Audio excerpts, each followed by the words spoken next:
set, hut. As the hills of West Virginia resound with the sound of Golden Blue football. Almost heaven, West Virginia. Now let's bring on the Mountaineers. Goes around about the 50, the 10, the 5. A touchdown, West Virginia. He did it. He did it. Patrick White. Touchdown, Tavon Austin. The Don Nehlen's Mountaineers enjoy walking in where angels fear to tread. I think you think that these guys are going to fall over dead for you. Well, I got news for you. They're going to punch you right in the mouth. It's Mountaineer pride! Nothing cheap, nothing dirty, but West Virginia football. West Virginia football. We've no doubt tonight they shouldn't have played the old Golden Blue. Not this night! They've done it. They've done it.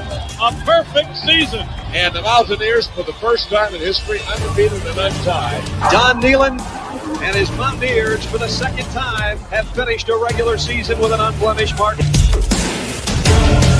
Ain't no stopping the Golden Blue.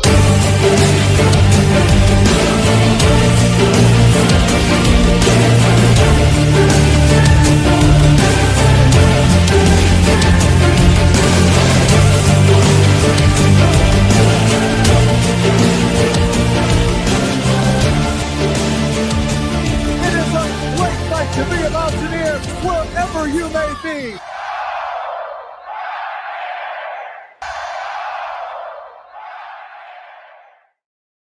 What's going on, Mountaineer Nation? Welcome into the CRW podcast here for episode 240, our Colorado preview and predictions edition. And we liked it so much, we're coming at it again, doing it live here on our channel, on the CRW channel here on this Thursday afternoon. Of course, we appreciate you guys tuning in any way you choose to do so, whether you're tuned in here live with us. If you are, throw your predictions for the game in the chat there. We'll catch up on some of those after we get through our segments of the show here, but we appreciate you guys tuning in after the fact on a playback as well, whether you're tuned in on the WV Sports Now website or on any podcast platform you choose. You can find us there. Leave us a rating if you listen to us on the audio side.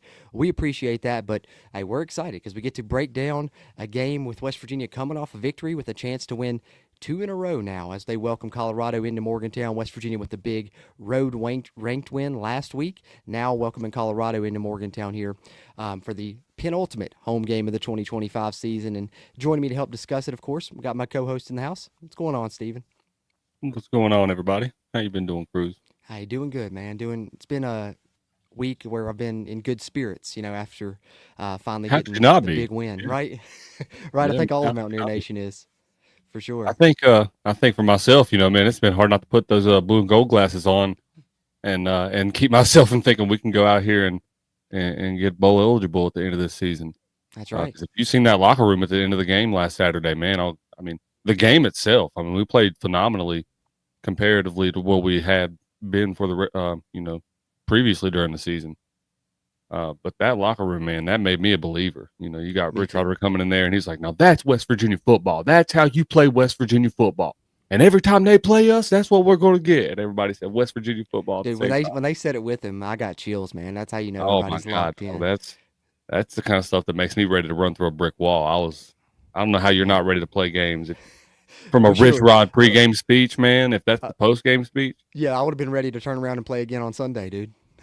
No doubt, man. No doubt. I was so hyped. Yeah. Fun atmosphere.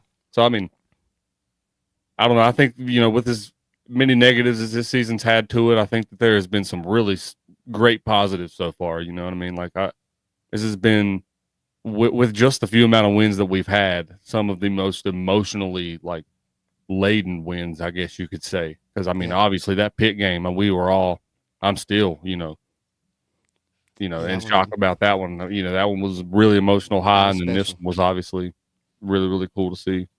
So that's what I've taken away from these games. Yeah, man, and I think what you love, when you're a college football fan is you want your team to play their best football in the month of November, and arguably we're seeing that right now, and hopefully it continues for West Virginia because that's definitely, that's what stood out to me the most with that game.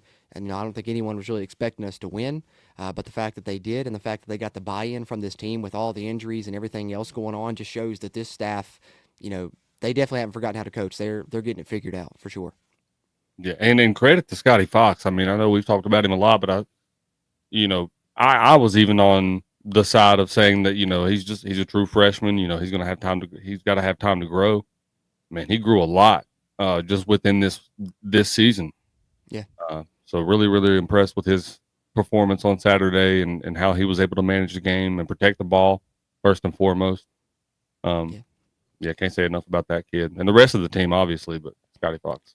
Got his first win as a starter, and now he gets to experience another first this week because for the first time since he's been playing, he's going to be the more experienced quarterback playing in the game as a true freshman. How rare is that? You don't get that often. Pretty great. It is strange. That whole situation is strange to me because they asked Coach Prime about that. What made you make this decision? He's common sense, and that's all he said. Okay. I'm like, well, what did Caden Salter do so bad? I don't know. I didn't think that.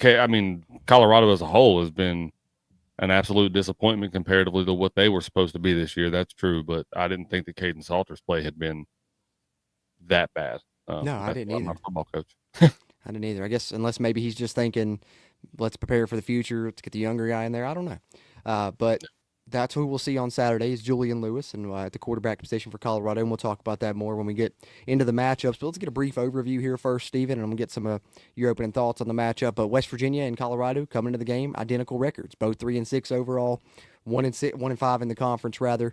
November 8th kickoff at noon, and we'll be on TNT and HBO Max again. It's only the third all-time meeting between Colorado and West Virginia. Of course, 2008, West Virginia lost on the road in Colorado, that 17-14 game in Pat White's senior season, and then turned right back around in 2009, beat Colorado 35-24 in Morgantown in a game in which Noel Devine ran for over 200 yards. So that means they've never won in Morgantown to this point. Like it's the third all-time meeting. They've only played here once, but they haven't won here yet. Let's hopefully keep that going. And, of course, head coach for Colorado needs no introduction, but in his third season, Deion Sanders, a.k.a. Coach Prime, coming off a 9-4 year last year where they were 7-2 in the Big 12 Conference. With that being said, Stephen, any other opening thoughts about this game before we dive in on the matchups on each side of the football here? Yeah, I'm actually really excited about this for a few reasons. Up till you said that just now, I didn't realize that this will be the second time that I've watched West Virginia play Colorado because I was at that first matchup. Hey, I was too. So I guess you was too, yeah. So that's kind of exciting to know that information. I'd like to find that ticket somewhere back in this little thing over here. But other than that, I might have that one too. That was still when I had a physical one too. So maybe I might have it laying around somewhere probably. Yeah, man. Yeah, I gotta have it somewhere in that pile over there because I keep all of them. I remember it was a gold rush and it was really cold that night. That's what I remember about it.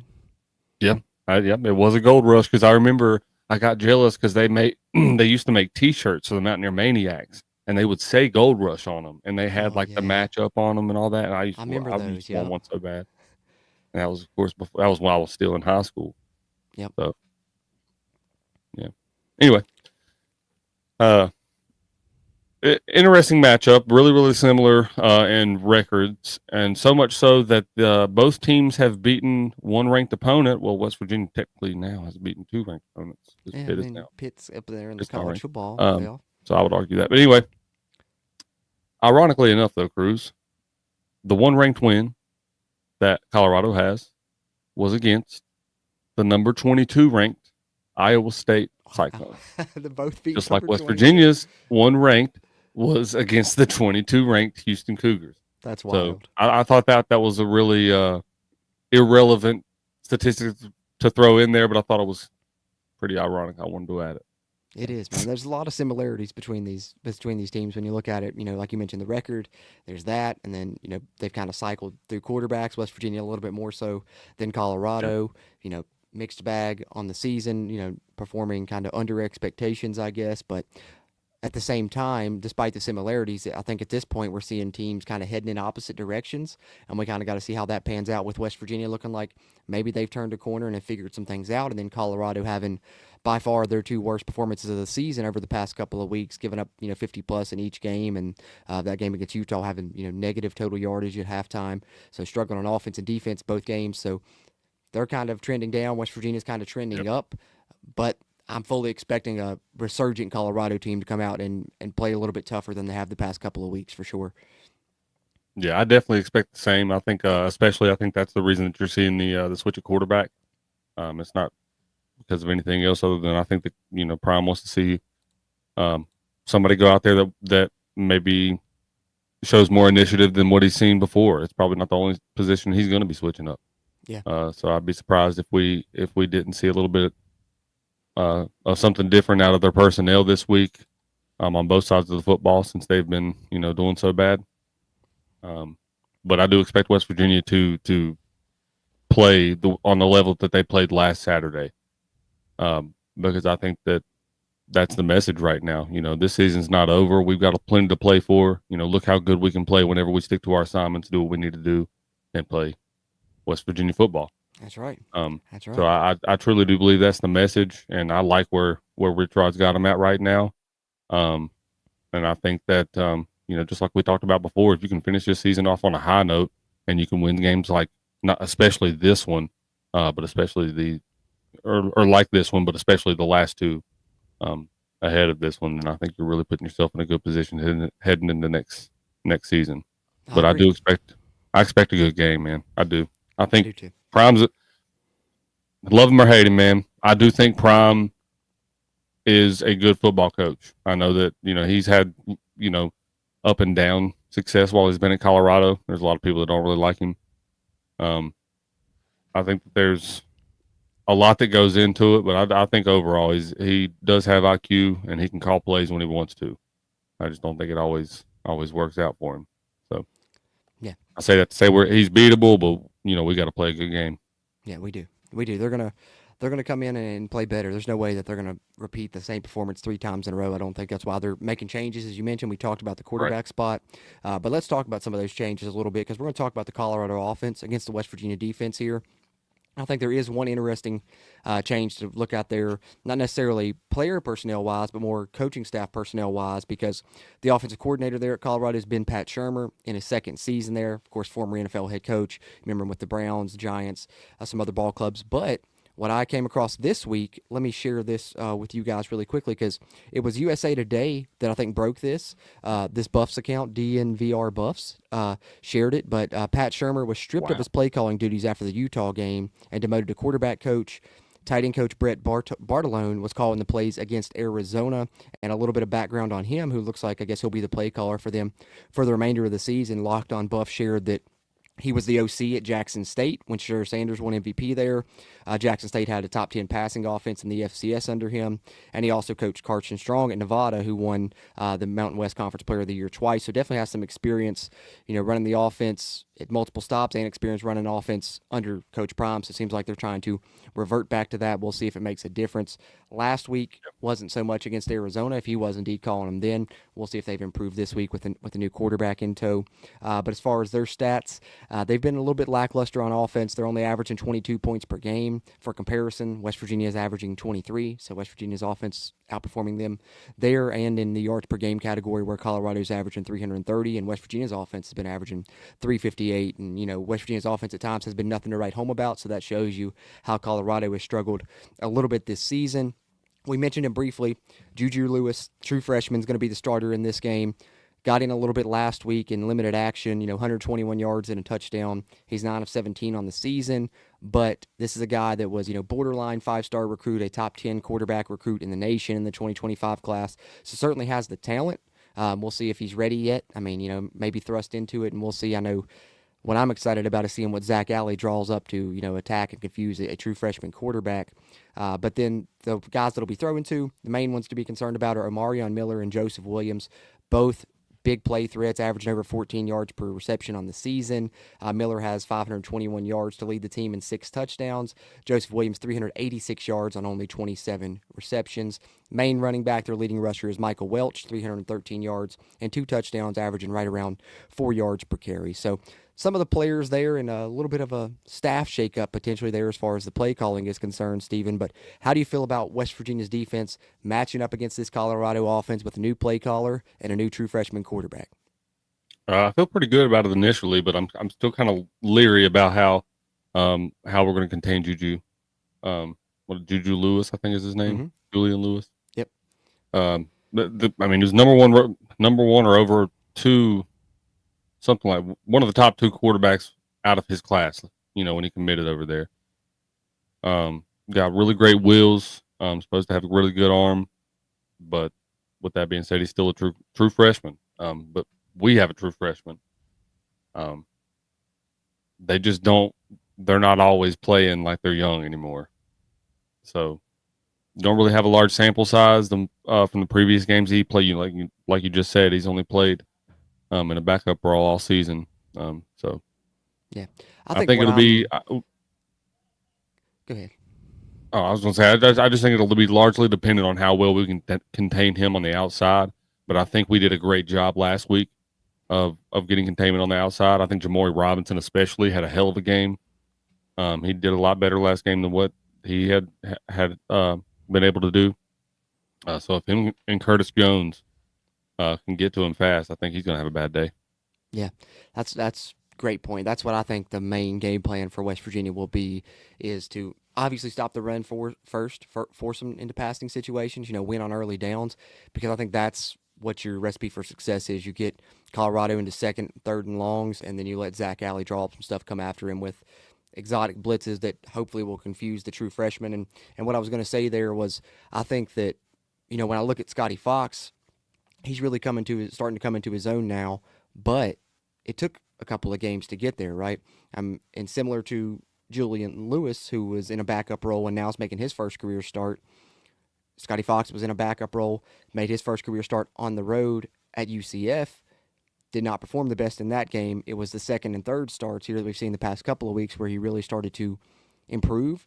So, same situation for Julian Lewis. We got to hope that we have the USF results that we had for Scotty here for Juju Lewis, because maybe it's just, that first start's going to be a little bit shaky, and it can go one of two ways. I think it can go that way, or it can catch us off guard, and let's hope it's the former and not the latter. Well, I'll say this too. I think our defensive secondary came into their own last game too. I think they played a really sound football game last Saturday. So if they can continue that, I think that'll really help them out up front as well. Because, as long as those guys don't have wide open receivers, after second and third cuts, you should be able to get to them. Yeah, agreed. And I think, as much as Julian Lewis can hurt, scrambling a little bit as well, I think with it not being Caden Salter, we're not going to see called quarterback runs as much. We're not going to see the quarterback powers, quarterback counters and stuff we would have seen with Salter. Right. So, it'll be a little bit more able for us to probably send some of those blitzes and stuff and not have to worry as much as we would if it was Salter. So I'm hoping that Zach Alley's got some stuff drawn up, and I feel like it's a game where Zach Alley might be licking his chops saying, I got a true freshman quarterback in his first start. I'm going to draw up some crazy stuff, man. That's what I'm hoping. I promise you that's what Zach Alley's chomping at the bit right now. I guarantee it, because he gets excited about stuff like that. You can always hear it in his interviews. And because of Zach Alley, and like you said, because of the way our pass coverage played last game, if they can keep that up in this one, because we're going to have to defend the pass against the Colorado Buffaloes, no doubt. I think I give West Virginia a slight advantage on this side of the matchup. Yeah, I think so too. I'm really liking the way that our defense has played really most of this season. I know they've had a couple of games where they've given up, some passing yards and some passing touchdowns. And even one or two games where they've just kind of fell apart completely. But I've attributed that to other factors, and I don't think that's totally due, or all the blame can be placed completely on them for that. Agreed. So there's one side. Let's flip it over. Let's talk about the other side here. Let's talk a little bit about the West Virginia offense against the Colorado defense. A little background on the Colorado defense here. Defensive coordinator Rob Livingston in his second season, as we mentioned, struggling a little bit here in recent weeks. They've given up 50-plus points in back-to-back games. They're allowing 30 points per game and 426 yards per game. So definitely been a struggle for them on the defensive side this season, as they actually have the worst coverage grade in the Big 12 by far at a 49.2. For comparison, West Virginia is at 14 out of 16 teams, and their coverage grade's a 63. So Colorado's coverage grade, the only one in the Big 12 that's below a 50. So, you're looking at that and you're thinking maybe TCU type performance for the West Virginia offense or something if they can come out and throw the ball around again. I think the bright side there is we've seen Jeff Weimer emerge. We know what we got in Cam Vaughn. We've seen Rodney Gallagher have some good games, and Scotty Fox has been in control. So maybe West Virginia is able to sling it around a little bit, but they're still going to need that run game as well, which we saw for the first time in a long time last week, and hopefully that continues.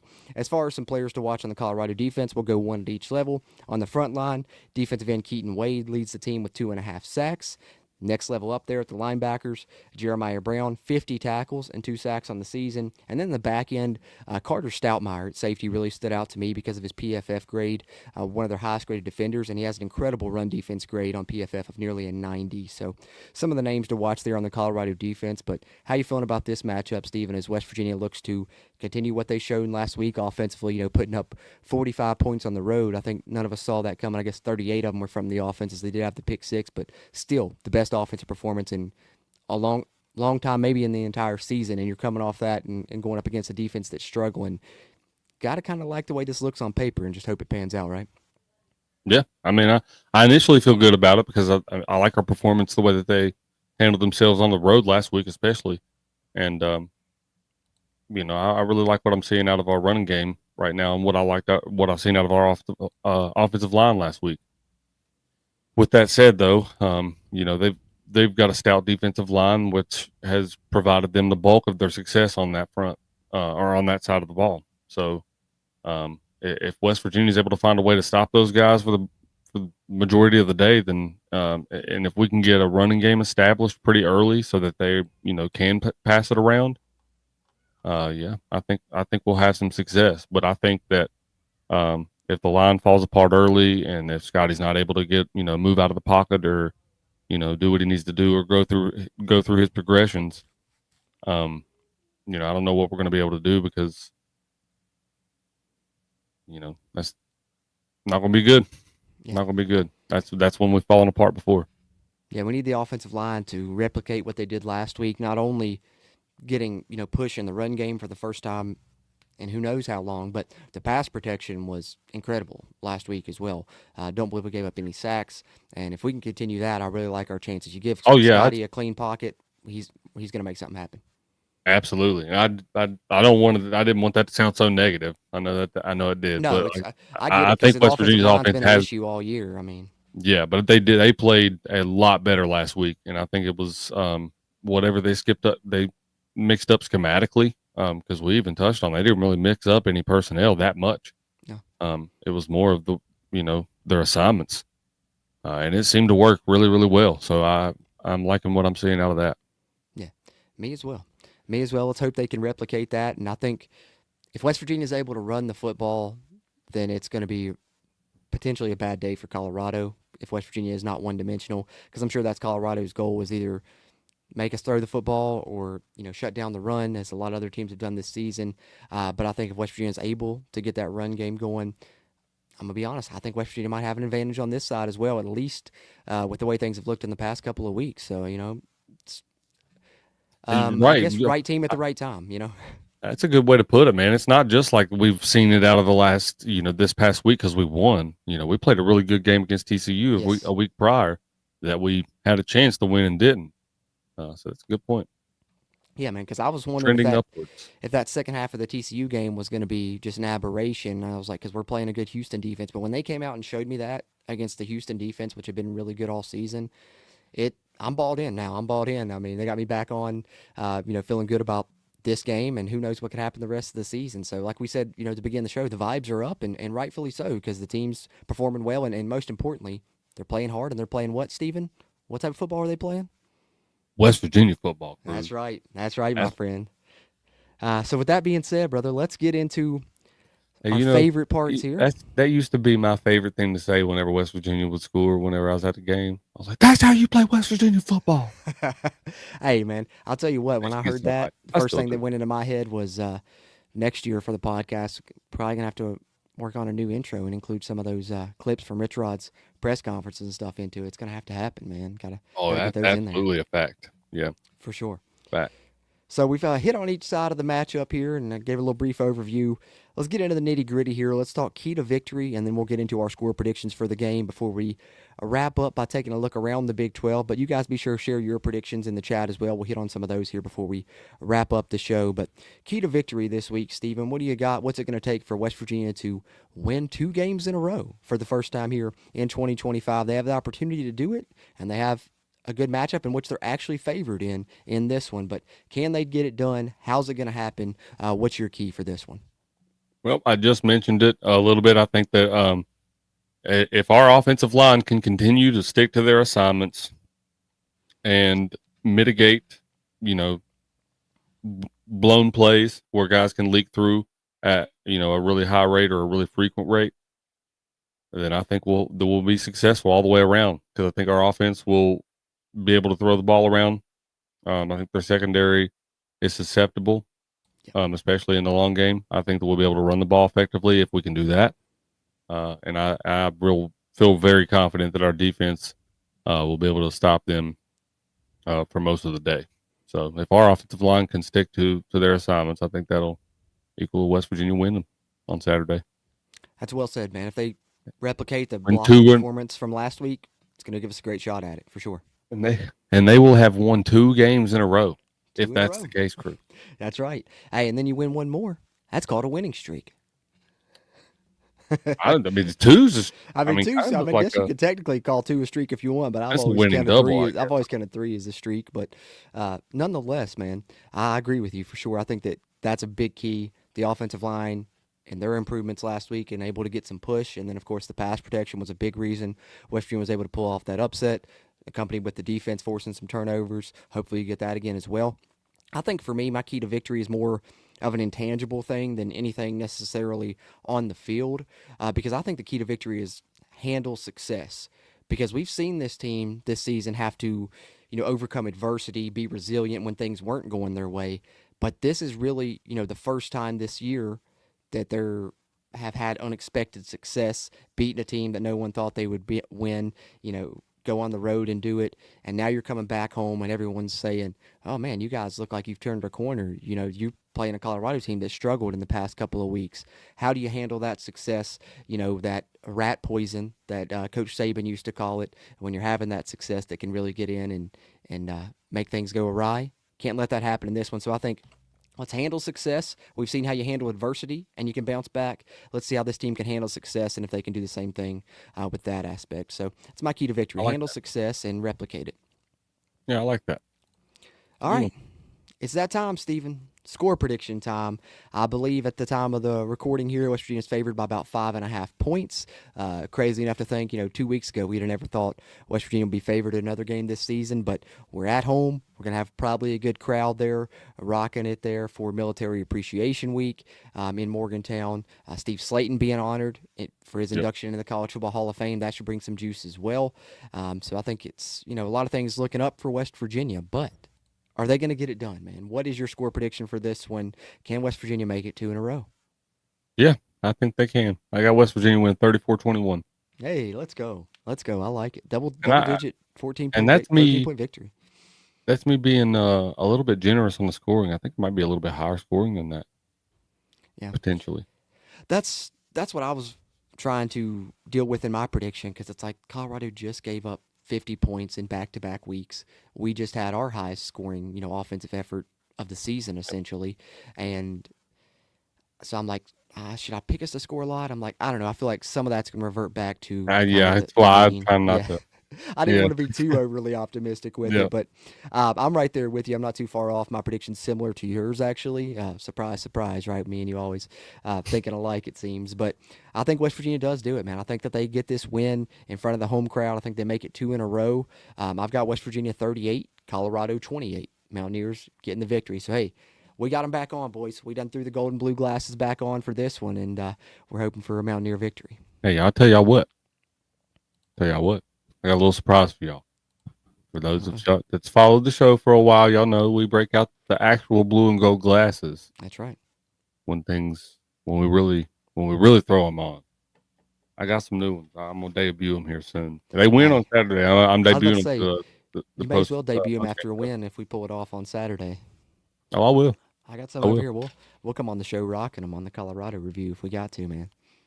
I would debut them for the basketball team right now because I got my blue and gold glasses on for those guys right now. Okay, I think they're gonna be good. I think they're gonna be good. But I want to wait. Hey, you guys heard it. It's a little teaser for you guys. Next week is next week we got shit coming to town. Yeah, that's true. On the 13th, in the old basketball version of the backyard brawl. Yep. Might have to break them out for that. That'd be a good time to do it.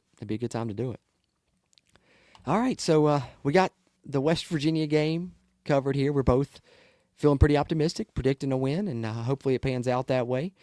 But we still have one more segment to cover here as we like to wrap these podcast episodes up with our Around the Big 12 segment. So we're going to get into that, take a look around Week 11 here, make our picks in these games, which a light week. We got several teams on a bye this week, but there's some really good games, including our game of the week, which is a matchup that's going to determine who's in first place in the Big 12 Conference. So we're going to run through these really quickly. Then we want to highlight some of your all's predictions. So if you haven't yet and you're here live, drop your prediction in the chat. We'll go through some of those here before we wrap up the show. But with that being said, let's dive into our Around the Big 12 segment here, Stephen, to wrap up episode 240.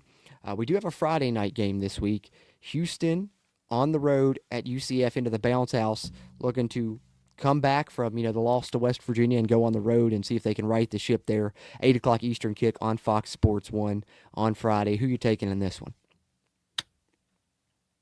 Tough one, man. I actually like UCF in this one, man. Give me the bounce house because bounce house at nighttime, different vibe, man. So, okay, give me UCF. I think Houston might be downtrodden about last week. Yeah, there's hopefully, could be one of those situations where getting upset beats them twice. One loss turns into two. But I think that they're going to right the ship and they are going to get the win on the road and get back to the way they were winning earlier in the season. I'm going to go with Houston on this one. So, hey, at least we're not in agreement right away. I hope yours is the correct prediction. Yeah, honestly, I'd like Houston to win out now. Yeah, for sure. No doubt. We talked about the Mountaineers and the Buffs at noon. The other noon game is going to be our game of the week, so we will come back to that one. Only 2 other games to talk about, though, in addition to that. Kansas at Arizona, 3:30 Eastern there on ESPN2. I think I'm going to take the Arizona Wildcats to get this win here over Kansas. Kind of 2 similar teams this season, but I'm Arizona with the home field advantage. I'm going to go with the Wildcats. What about you, Stephen? Playing devil's advocate again. I'm going to go with the Jayhawks. Okay. I'm going to pick them to go on the road and get a win out there. I think Arizona may be the easiest place to play in the Big 12 right now on the road. Well, while we're talking about... Well, no, I don't know. Houston might be that now that I've seen their atmosphere this past weekend. Because to have a 22-ranked football team, you don't have nobody in your stands. What are we freaking talking about? No one. Literally the upper deck was empty. I've never seen anything like it. Pretty crazy. I guess it's a pro sports town, but I don't know. It's true, but still. But speaking of differing on picks, Stephen, hey, do you happen to see? Let me just scroll up really quickly. Actually, did you happen to see the score of this game right here? Yeah, I believe. I actually watched that one. I picked the Utah Utes. I believe I took Utah. I believe I did. I believe he did. I believe you're right. I believe. All right. So what is it like? 12-1. Well, we don't have to talk about 12 for Steven, 1 for Cruz. I finally got one, so I had to bring it up. We don't have to go into the history of the big around the Big 12 segment. This man, y'all see what I deal with? Hey, man, you know what I'm saying? I got it done. I got to rub it in. One more game here before we get to our game of the week, and it's Iowa State on the road at TCU, 3:30 Eastern kick on Fox for this one. Cyclones and Horned Frogs, I'll let you lead this one off, Steven. Who you taking? Gosh, man, this is another tough one. I don't know. 2 kind of not really similar, but kind of similar teams. TCU's having a little bit better of a year than what Iowa State's been experiencing. They kind of fell off a lot harder than I expected them to. Yeah. I think the way that Iowa State's been falling off, I got to go with the Horned Frogs. I think they've been playing at a higher rate, and they're at home. Hey, man, we're keeping the theme going on this one because I'm going with the Cyclones, man. They've lost, a bit of a losing streak deal that they're on right now. They need to turn things around. Hopefully, they're able to do it on the road. We'll see. but I just got a feeling that they're going to bounce back. So I'm going to go with Iowa State over TCU on that one, and this will be fun to revisit on the review since we got so many different ones. But with that being said, the game of the week is a huge one here in terms of Big 12 standings. BYU, only undefeated team left in the conference. Texas Tech right up there with only one conference loss. If they can get up there in the first place in the conference, if they can find a way to win this one. It's in Lubbock. Hell of a matchup here. BYU at Texas Tech, noon Eastern on ABC. Our game of the week here in Week 11 with potential Big 12 championship implications, Stephen. I probably know who you're picking, but I still got to ask. Who's it going to be? You'll be surprised to find out, Cruz. I'm probably not going with the BYU Cougars, unfortunately. Wow. I really Joe, want look to. Look out your window. There is a pig flying right now, guys. Yeah. You've seen it here first. You've seen it here first. I can't help it, man. I'm picking Texas Tech. I'm picking them for two reasons. One, because I think they're playing the best brand of football in the conference right now. And as much as I like BYU, they've struggled at times in a lot of their wins. They struggled in their win versus us. So they haven't been that consistent at times, and especially playing on the road. So I like Texas Tech for that reason. The other reason is that I mean, if we're being honest, I think if we're wanting the best for West Virginia, you want a Texas Tech team with a better record to come in here if we end up beating them potentially. So that's what I'm rooting for. And I fully expect West Virginia to come in guns blazing to that game if we can find a way to squeak two more out going into it. Yeah, I'm hoping for the same. 11-1 Texas Tech looking for a berth in the CFP, or 10-1 Texas Tech looking for a berth in the CFP, and coming in Morgantown last game of the season. Be fun, at least for the atmosphere, if nothing else. And leave it to the game. I was going to say, exactly. You just said it. Think about that atmosphere and when has been the last time that you can remember being on senior day at Mountaineer Field with an atmosphere like that?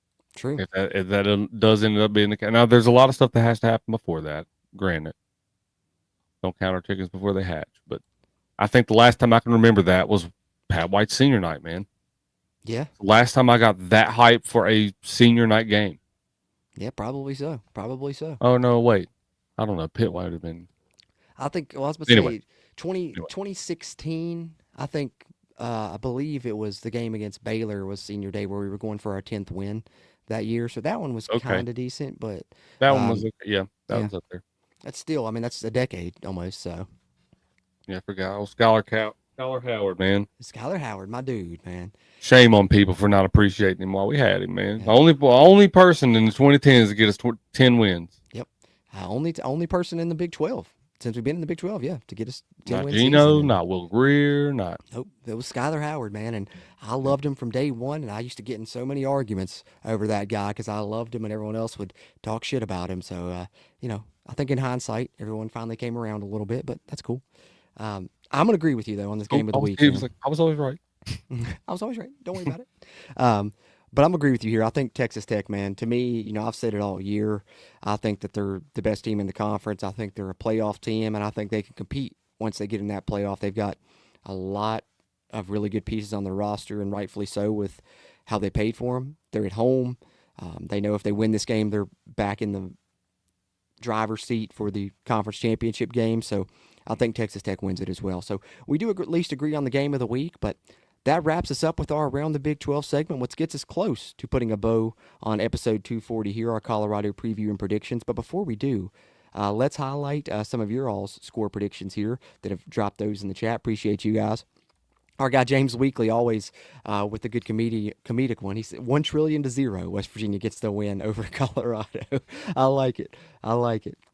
Drumwolf says 42-14. West Virginia with a blowout victory. I hope you're right, Drumwolf. I want to see something like that. It'd be fun to experience that in the stadium. Got my dad in here. What's going on? 27-17. West Virginia with the win is his prediction there. Kind of similar to ours as well. Yeah, I was going to say right along. A little bit pretty lower, close. Kind of similar. Devil Dog says 38-10. WVU. He'll be in section 221. Hope to see you up there, Devil Dog. It'd be nice, man.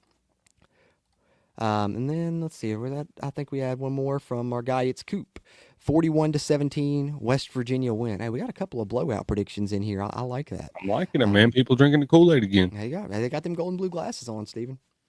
I'm telling you, Rich Rod, man. It's the Rich Rod effect. Yep, that's Everybody's got that hard edge. That's right, hard edge, baby, hard edge. So, but that's pretty much what we had for this one, man. We went over the matchups. We gave our key to victory and score prediction, and of course, our Around the Big 12 segment made some picks there, and even got some of your all's predictions in this one as well, which we really appreciate.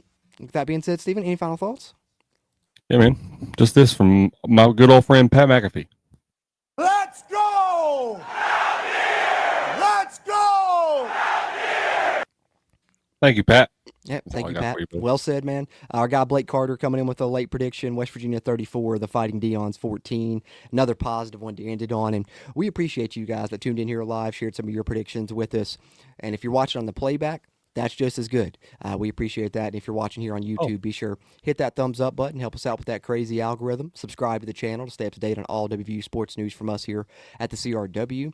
Shout out to our friends over at WVSportsNow.com for hosting our episodes on their site as well. And shout out to you guys that listen on the audio side. Find us on any podcast platform, Amazon Music, iHeartRadio, Apple Podcasts, Spotify, you name it. Listen to us there. Leave us a rating.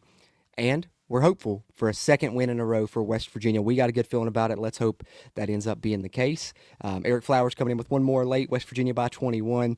Good to hear it, Eric. Good to see you, man. Hey, and we appreciate all you guys. One more thing. Come hang out with us. Come hang out with us tonight. Y'all. I see y'all. I see y'all. Yep. Become a channel member. Hang out with us tonight for a basketball game. We got a few channel members in here, and those of you that aren't, definitely consider hitting that join button. We are doing our first basketball watch-along stream of the season tonight for the game with West Virginia against Campbell. So if you're tuning into this live or if you're tuning into this before the game tonight on Thursday, we'll be live at 7 p.m. for channel members with a watch-along stream like we do for the football away game. So, yeah, good plug, Steven. Almost forgot about that one. Oh, yeah, I almost did, too. I wanted to. Yeah, I did, too. While so I remember.